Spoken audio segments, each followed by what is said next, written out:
Assalamualaikum warahmatullahi wabarakatuh. Alhamdulillahirrabbilalamin. Wajib kita panjatkan puji syukur kepada Allah SWT karena kita bisa bertemu lagi dalam kuliah yang minggu ke-6. Nah, pada minggu-minggu yang lalu sudah kita bahas tentang apa sih ABK itu, ciri-cirinya gimana.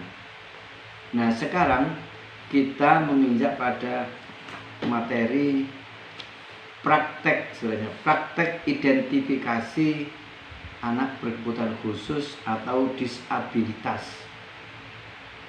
Nah, seperti yang kita ketahui bahwa identifikasi atau proses identifikasi ialah proses untuk mengenali tentang kelainan, kesulitan yang dialami siswa ABK. Dari kesulitan, hambatan atau apa saja yang dialami oleh anak-anak ABK itu disebut identifikasi.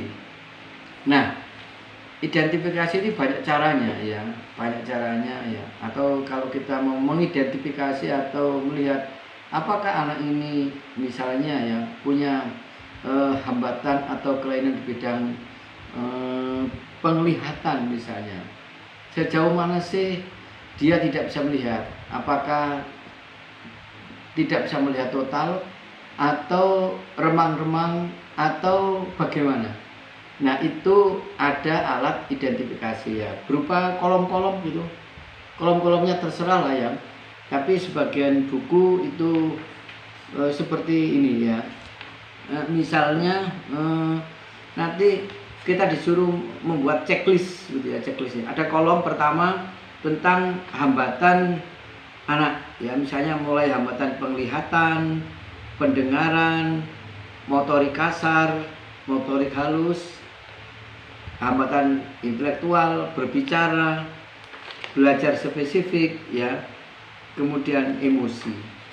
Nah, kemudian dari hal tadi misalnya penglihatan itu kita bagi pada kolom berikutnya, yaitu penjelasan penjelasan. Misalnya begini, penglihatan kolom pertama penglihatan, penjelasannya, anak kesulitan melihat sesuatu pada jarak dekat atau jauh, luas pandang seperti objek, benda, wajah, dan gambar. Jika siswa menggunakan kacamata, apakah siswa masih memiliki kesulitan untuk melihat? Kemudian ada kolom berikutnya itu ada gini, kolom pertama tidak kesulitan, sedikit kesulitan, kolom berikutnya banyak kesulitan, kemudian kesulitan total.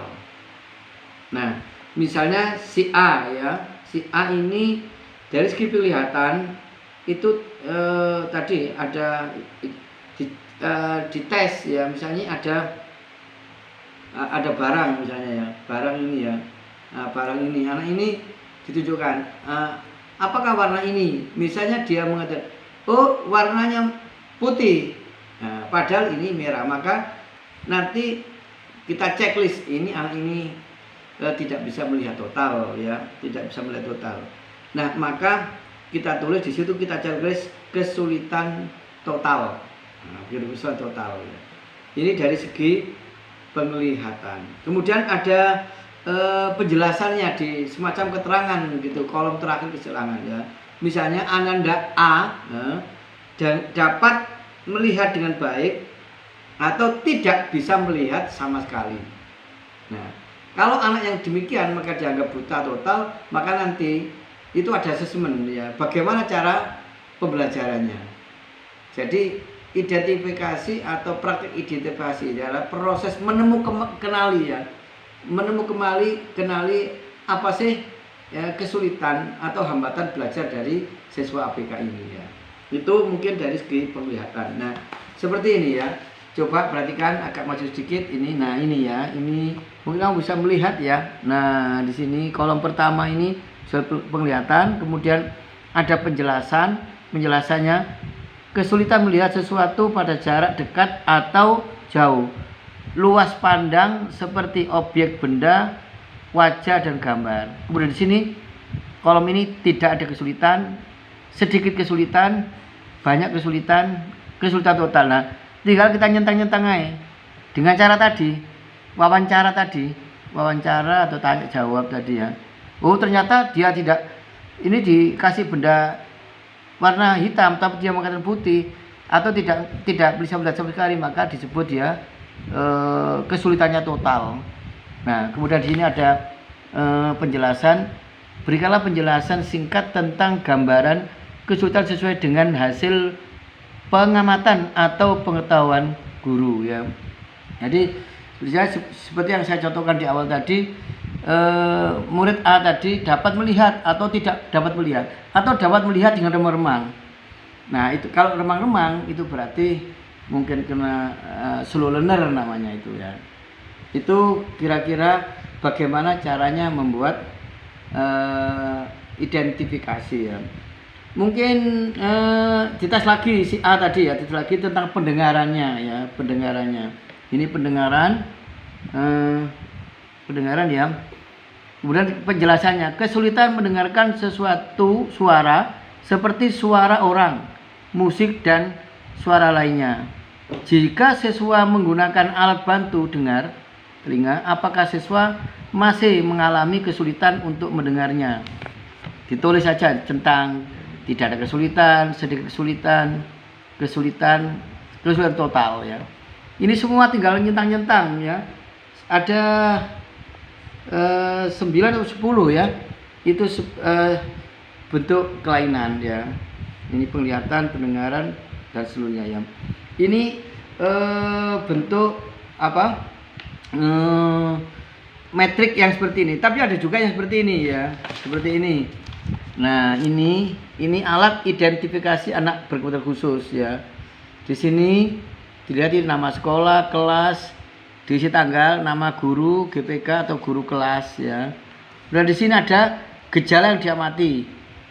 Gejala yang diamati ini gangguan penglihatan. Terus ini ada kolom-kolom nama siswa ini.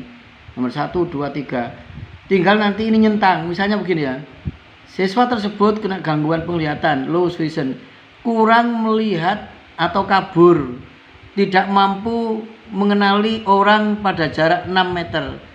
Nah, nanti siswa nomor 1 ini misalnya A Ahmad misalnya, ini kita centang di sini. Tapi kalau ini tidak, maka kita centang.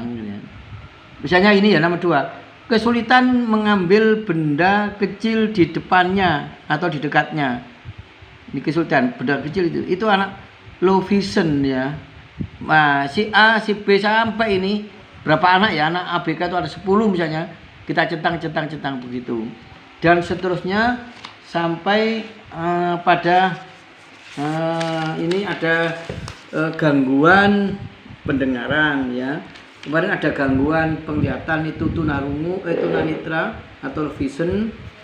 Yang kedua anak ini gangguan pendengaran, misalnya tunarungu ya, tuli ya. Kemudian yang ketiga tunagrahita ya. Tunagrahita ini yang ini apa? IQ-nya ya, kena IQ-nya. Ada tunagrahita ringan. Kalau IQ-nya 50 sampai 70, tunagrahita sedang, berat dan sebagainya. Kemudian selanjutnya itu ada tunadaksa ya, kelainan anggota tubuh atau gerakan, misalnya kakinya polio misalnya, itu ada centang-centang begitu ya. Andai kata ini tidak ada COVID-19, mungkin kita akan kunjung ke sekolah inklusi atau sekolah luar biasa ya. Kemudian kita ke sana akan mempraktekkan mempraktekkan ini identifikasi ABK. Jadi anak ini tuna apa? Tunarungu, tunanetra. tunadaksa, atau selanjutnya ada tunalaras ya. Tunalaras itu anak yang mengalami gangguan emosi atau perilaku, nakal, sulit diatur ya. Kemudian yang terakhir adalah anak istimewa dan bakat istimewa, anak jenius ya, yang IQ-nya itu sudah di atas 120 ya kan. Dan yang terakhir anak slow learner dan autis ya. Autisme itu ciri-cirinya apa? Nah, itu ada kolom-kolom, kemudian kalian tinggal nyentang-nyentang begitu. Kemudian nah, setelah diidentifikasi, oh anak ini tunarungu, tunanetra, tunadaksa sebagainya, terus bagaimana cara pembelajarannya setelah diketahui kelainannya tadi. Nah, cara pembelajarannya atau cara mengatasi masalah tersebut itu disebut asesmen, yang akan kita pelajari pada pertemuan Jumat depan ya. Terima kasih, mudah-mudahan kalian semua memahami ini dan bisa betul-betul menjadi pelayan bagi anak-anak berkebutuhan khusus. Billahi taufiq wal hidayah. Wassalamualaikum warahmatullahi wabarakatuh. Tetap sehat dan semangat.